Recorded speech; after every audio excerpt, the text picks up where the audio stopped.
inevitable. Hello everyone, it's me, Marvel's Avengers Endgame. Love you 3000. Let's go. I don't feel so good, Theory Man. I don't want to go. Oh, please don't let me go. Don't be afraid, Fact Boy. You have so much to live for. A new movie next year and a whole franchise ahead of you. I'm Far from you too. sure you're gonna be fine. Alright, who's got the time rock or soul rock or whatever BS we're using to reverse this thing? The destination, the snap.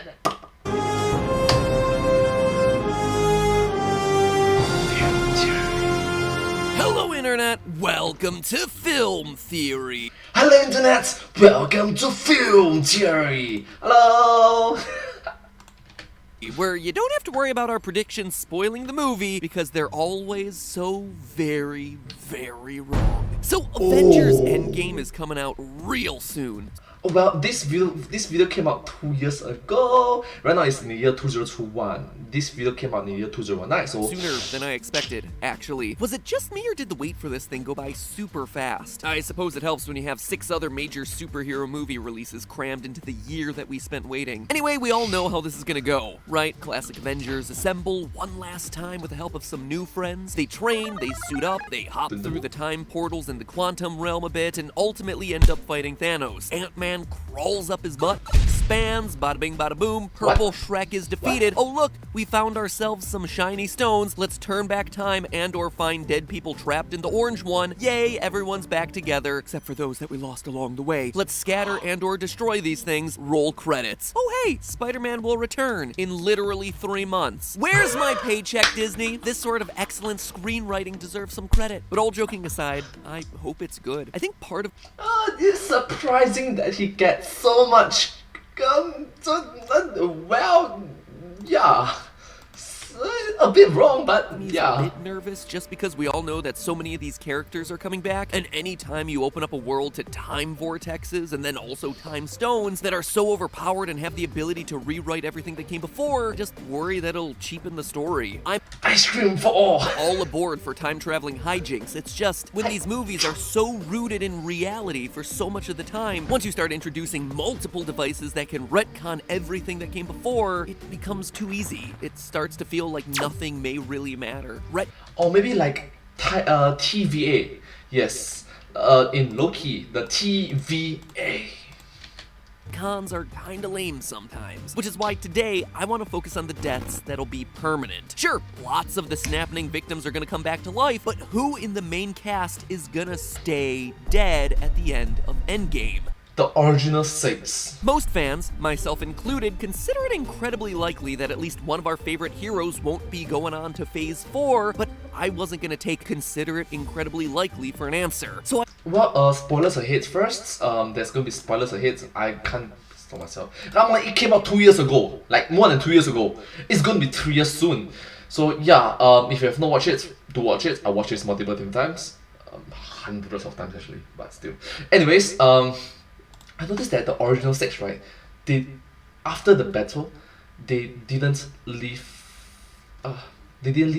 the battle in one piece. I scoured the MCU, the comic universes, and the web looking for any clues I could as to who may or may not be continuing on afterwards. And in the process, I feel reasonably confident as to who will end up being the biggest surprise and permanent deaths by the end of Endgame. So let's not waste any more time. This movie is about to come out, and let's just face it, I just love killing. now, it's escaped no one's notice that, of all the snapping victims, the original Avengers all were left untouched. It's Original 6. funny how a random, dispassionate culling of the world will do something like that. The odds of all 6 people surviving that coin flip would be like 1.5%. Could it possibly be connected to the fact that most of the original Avengers contracts are coming up? According to Captain America himself last year around the release of Infinity War, a lot of their contracts were indeed expiring after Endgame. A lot of our contracts are through. Myself, Downey, Hemsworth, we all kind of started, well, roughly at the same time, and I think we all through Avengers 4 kind of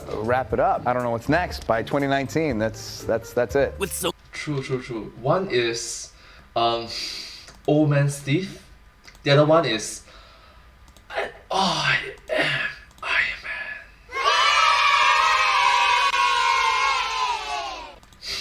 Many contracts set to expire, it seems like a good chance for Disney to cut and run and start in with some new actors. So let's start by looking at all these guys. Let's take out what I consider two easy ones first. Hulk will survive. Actor Mark Ruffalo's been very public that he's in a 6-film contract, and since cameos don't count towards the total, Endgame will be only his 5th, leaving at least one more before the Jolly Green Giant goes away. Thor will also live. Not only have his Love and Thunder. film's been building in popularity and in profits since he first hit the big screen, but from a story standpoint, dying would defeat his narrative purpose. In She-Hulk and Love and Thunder. Infinity War, we see Thor at his lowest of low points, having lost most of the Asgardians as well as the last of his family and friends to Thanos' attacks. He's ready to lay down his life because he feels like there's nothing left to lose. You know, I'm 1,500 years old. I'm only alive because fate wants me alive. 15,000 years old. 1,500 years old. 1,500 years old. Wait, should be 1,500 years young. Yes. And what if you're wrong? Well, if I'm wrong, then what more could I lose? He's alone, and by the end of the movie, even his belief in fate willing him to finish off Thanos has let him down. Literally, what more can he lose? His eye, his hammer, his home, his family, his nation, his planet, Asgard. Which means that his endgame arc will have to see him making peace with the losses of his past, something that'll be especially powerful if this movie does indeed involve a lot of time travel, and then moving on to find a new family, people to live with and for. We already see his important connection And also, break up with his girlfriend lah, so with Captain Marvel in the trailers, and we know based on the Avenge the Fallen posters that Valkyrie from Thor Ragnarok is in here too. So already Thor is going to be finding himself new friends that'll help pave the way to his new beginning. So those to me are the easy calls. Now, this may come as a surprise, but of all the characters in the MCU, I actually give Black Widow, Natasha Romanoff, the lowest chance of survival. Oh, wow.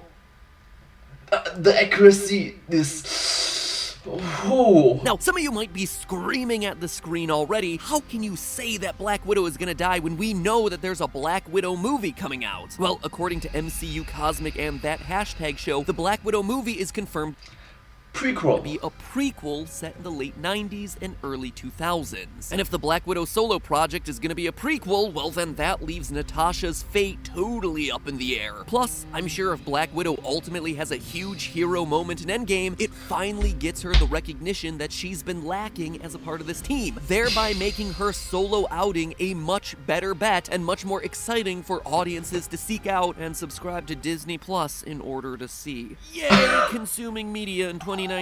Okay, so she can die, but that doesn't necessarily mean she has to die. So let's look at her narrative. Right now, she is in the perfect position to make a huge self-sacrifice. It's established early on in the first Avengers movie that Natasha has I got red in my ledger. to clear and choose Oh my gosh, wow.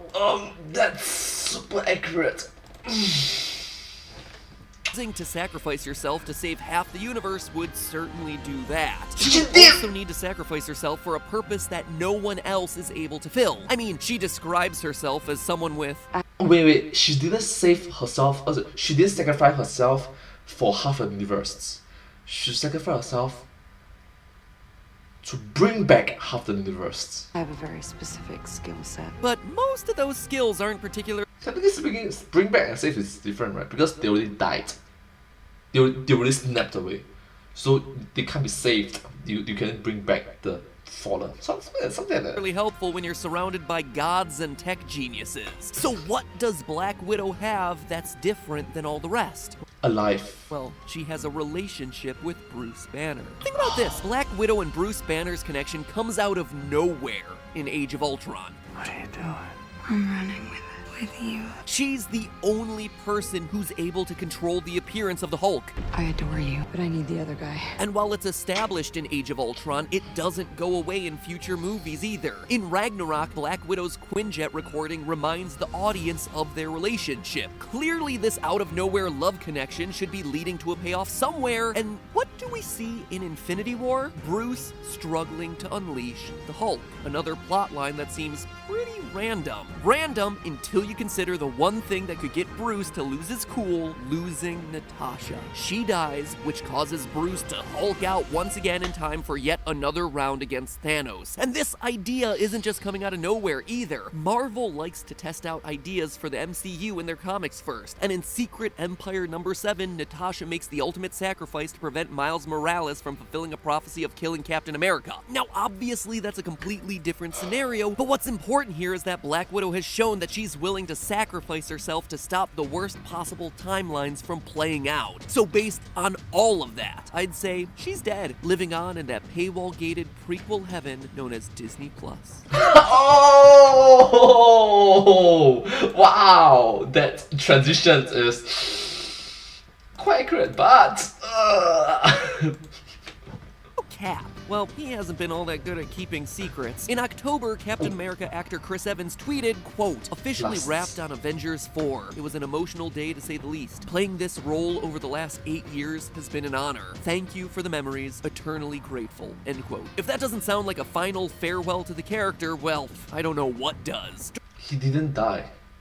He aged gracefully. Director Joe Russo tried to cover it up in a follow-up interview saying, oh, he tweeted it out, but little does he know, he's not done yet. But Chris Evans seems pretty darn eager to get out of the MCU, and his imminent departure keeps coming up in the press. He's gone on record saying that he's eager to start directing, and it seems like Disney might be giving him that opportunity, again on Disney+. And here he is again at a press conference for Endgame talking like he's done with the series. The completion of the arc, man. Well, that's safe to say, right? So his actor seems ready to move on, his contract seems ready to move on, heck, Disney seems ready to move on, but let's take his advice and actually look at his story arc, because self-sacrifice is the entire theme of his character in this story. Steve Rogers starts the series ready to give his life for his country, and isn't allowed to. Giving the shield to Falcon, to Captain America Falcon. That's the whole gist of the first Avenger. Boy, a lot of guys getting killed over there. Kinda makes you think twice about enlisting, huh? Nope. He wants to enlist in the army, but can't. But by the end of the first movie, he's not only the perfect soldier, he finally gets to make that sacrifice. He gives up his life in order to defeat Red Skull. No one expects him to wake up from the ice, but he does. Except now, he's no longer the idealist that he once was. Family, stability, guy who wanted all that went in the ice 75 years ago. I think someone else came out. In the modern day, he learns that his best friend Bucky's been brainwashed into an assassin, and his subsequent quest to rescue him, and by proxy the only connection he has to his past, leads Steve to become disillusioned and go rogue in Civil War. This, in turn, gets him to change his viewpoint on the world. He no longer stands for sacrificing for the good of the many or the good of a faceless country. Instead, he's only focused on sacrificing for the good of the individual. In Infinity War, we outright hear him say, We don't trade lives, Vision. to which Vision responds, Captain, 70 years ago, you laid down your life to save how many millions of people? Tell me,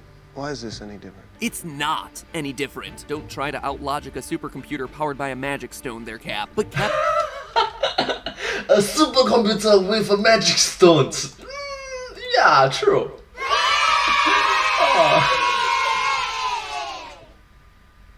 Truth to be told, right? His actions is just awesome. But as mentioned in the film, he should get a life. He should get a proper life that he deserved. He really deserved a life. Instead of fighting for everyone, instead of sacrificing himself for everyone, why don't he? He deserves life. He genuinely deserves a second chance. And he did. He passed the shield on, lived a life that is awesome. And fun fact, not sure if you recognize, right? There's 4 Captain Americas, 4 Steve Rogers living in the same timeline at a certain time. You know? You do know that? You do know that, right? 4 Captain Americas, 4 Steve Rogers. Captain America has lost everything and everyone that he's loved since making that fateful decision to self-sacrifice in his first movie. And the way the world has treated his best friend in the aftermath of the war hasn't made him particularly eager to make that same sacrifice again. Which is why when we enter Endgame, Captain America has to give his own life. To complete his arc, he has to make that first sacrifice again. Only now, he's older and wiser and more experienced. He's knowing. Older, wiser, more experienced, more knowledgeable. Understand that his behavior, his morals, his appreciation towards everyone may not work in the current society that we live in. But still, he tried his best, and understandably, his all-minded personality, mentality may not change it, pass it on to a better individual. That's awesome. What he's getting himself into, and he's still willing to do it anyway. He's done everything to protect his friend Bucky except for give him one thing, giving up his own life. He's not giving it up because he has nothing to live for, he's giving it up because he wants to give his second chance at life to a friend who's been brainwashed and persecuted for crimes that he had no control in committing. Oh, and Bucky has 4 movies in the contract, so it's a good chance to hand off the old Captain America baton, or shield. Which leads us to perhaps the biggest question mark in my mind, Tony Stark. You can't talk Cap without also covering his counterpart in these movies. Tony was our first protagonist in the MCU way back in 2007's Iron Man, and since then he's been one of the franchise's most consistent characters with 9 big screen appearances, which even beats out Nick Fury's 8. It's pretty darn great if you're his actor Robert Downey Jr., who reportedly earns around $10 million plus 2.5% of profits for each movie that he's in. I mean, I know that Stark's a Multi-million. He's a multi-millionaire playing a billionaire. I don't. Wow, rich. billionaire, but good old RDJ ain't doing too bad for himself either. It's not all that hard to play the role of a super rich billionaire when you're a super rich 100 millionaire. That said, even though he's a multi-millionaire. It's an expensive addition to those cast lists, he's also a profitable one. According to adjusted ticket earnings from Box Office Mojo, Marvel films that include Tony Stark make an average of $408 million, while films without him make an average of only $290 million. And sure, wow, a lot of those are the big team-up movies, but even when you remove them, his movies still average nearly $70 million more in earnings. Killing him off, from a financial standpoint at least, would be a bad decision. But that's business. What about what really matters, killing him off from a narrative standpoint? Infinity War, for all its characters, sets up a primary rivalry between Tony and Thanos. It seemed odd to me in a movie where Thanos literally goes toe-to-toe with gods and wizards that the one man Thanos seems to truly respect is Tony. As he says himself, they're both cursed with knowledge. Cursed with knowledge. You know me? I do. You're not the only one cursed with knowledge. They both see themselves as protectors. They're both arrogant. They're both powerful and smart. From a storytelling standpoint, Thanos and Tony are clearly foils of one another. They are meant to be a duality. They are meant to be compared and contrasted to show off the deeper nuances of the characters within each other. And as such, the similarities are there. One other key parallel that gets set up in Infinity War that narratively should pay off in Endgame is a comparison of them as fathers. Let me explain. From a story perspective, Tony's already gone through extensive character development throughout the series. Yes, and you must recognize that the last 2 individuals to snap their fingers are them. When we first met Tony, he was selfish, drunk, and completely unconcerned about the consequences of his own actions. As time has gone on, though, we see him not only learn to work well with others, but genius, billionaire, playboy, philanthropist. Also learn that he isn't immortal. Seeing that there's a wider universe of intergalactic threats ready to take him down in Avengers is what causes the paranoia that we see manifested in Iron Man 3. Yes, have you mentioned that, have you recognized that every single time he lost a fight, he was at a disadvantage in the fight. The next time, he improved upon it. Ant-Man go into his armor, make it another attack, cannot enter. He suffered cold in the water, right? There's an auto heat system, right? Fell too high, parachute, not fast enough to reach boosters, additional boosters. fighting against bigger animals, bigger enemies. Hulkbuster, yes. And then Thor hammer, zzz. Why not use it to efficiently power up his suit? Case in point, all these improvements really shows a case of growth and improvements that we can learn from. Such a good role model in which genuinely thankful for it. Thank you so much. Thank you. Nothing's been the same since New York. Gods, aliens, other dimensions. I'm just a man in a can. But honey, I can't sleep. Threat is imminent, and I have to protect the one thing that I can't live without. That's you. The failure of Ultron knocks him down yet another peg, leading him to make the very un-Tony-like decision of signing away his rights as a superhero over to the government as part of the Sokovia Accords in Civil War. Oh, that's Charles Spencer, by the way. He wanted to make a difference, I suppose. I mean, we won't know because we dropped the building on him while we were kicking ass. Notice that it's the death of a child that gets him to change. Later on in Spider-Man Homecoming, we see him slide into a father role for Peter Parker, and now look at the opening scene for Tony in Infinity War. He and Pepper are having an argument about kids. Last night, I dreamt we had a kid. So you woke up and thought Naturally. that we were... Expecting. If you wanted to have a kid, you wouldn't have done that. I know I had the surgery. I'm just trying to protect us. You don't need that. Tony wants to be a father, but can't separate himself from constantly putting himself at risk for those that he loves. It's He can't rest. noble, but it's also not right. According to Pepper, kids need a father and not a galactic defender. Does that sound familiar? Cut to Thanos. He actually is a father. In fact, all of Infinity War is about his relationship to his kids and how, in his quest to quote-unquote save the galaxy, he's willing to sacrifice them for what he believes is his destiny. In order to take the stone, you must lose that which you love. I ignored my destiny once. I cannot do that again. Even for you. He is not a good model of fatherhood. He represents the path that Tony is currently on at the beginning of Infinity War. A father who loses focus on his family for a greater good. And so Tony's arc in these two movies, as a foil to Thanos and as someone who is set up in his first scene talking about fatherhood, his arc should be about realizing what it takes to be a good father, so that he and Pepper can move on and have a family at the end of these movies. And there are two key pieces of evidence that support that this is the arc that he's currently on. The first, we've already seen, losing Peter Parker on Titan. Peter Parker is his surrogate son. You think it's a coincidence that the story would put him on Titan together? That Peter would die in Tony's arms? It's so Tony can experience the loss of a child. The knowledge that Iron Man was powerless to prevent the loss of someone that he saw as a son, someone that he loved and appreciated but didn't spend enough time with. And then True, like adulting for the win, parenting for the win. Have Iron Man, Tony Stark go through the needs of being a good adult, a good role model, a good parent figure for the next generation to grow. Awesome.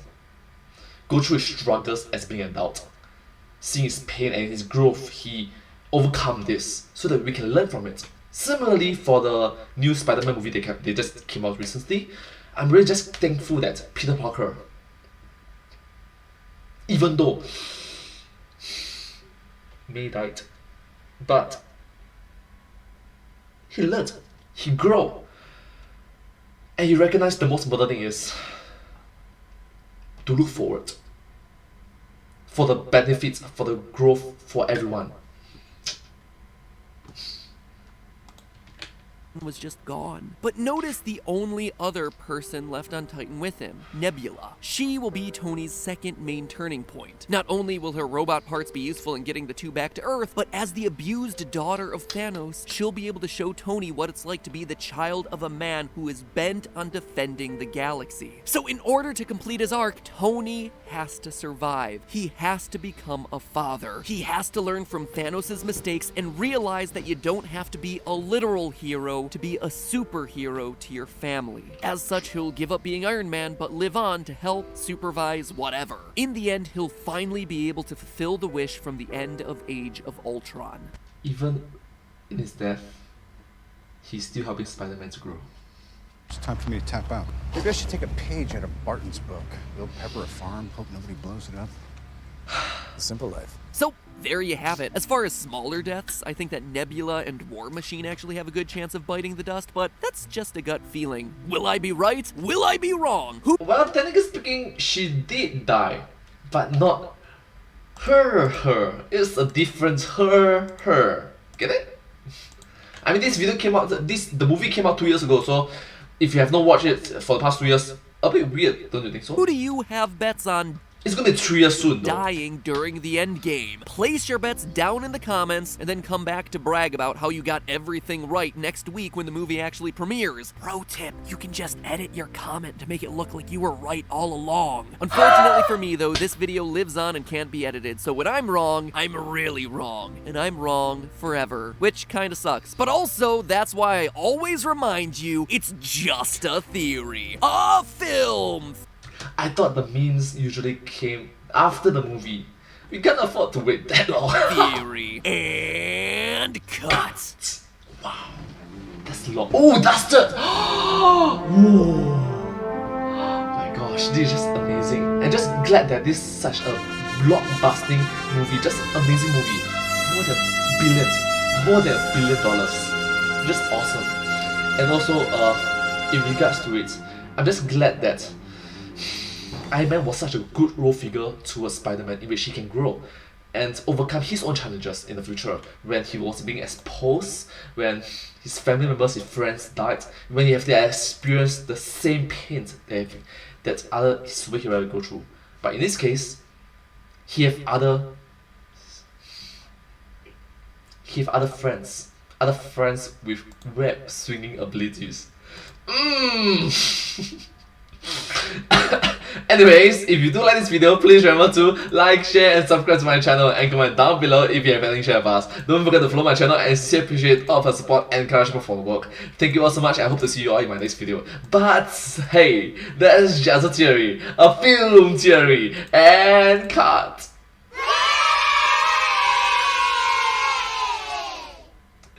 And hope to see you all in my next video. Bye bye! Once again, please do remember to subscribe.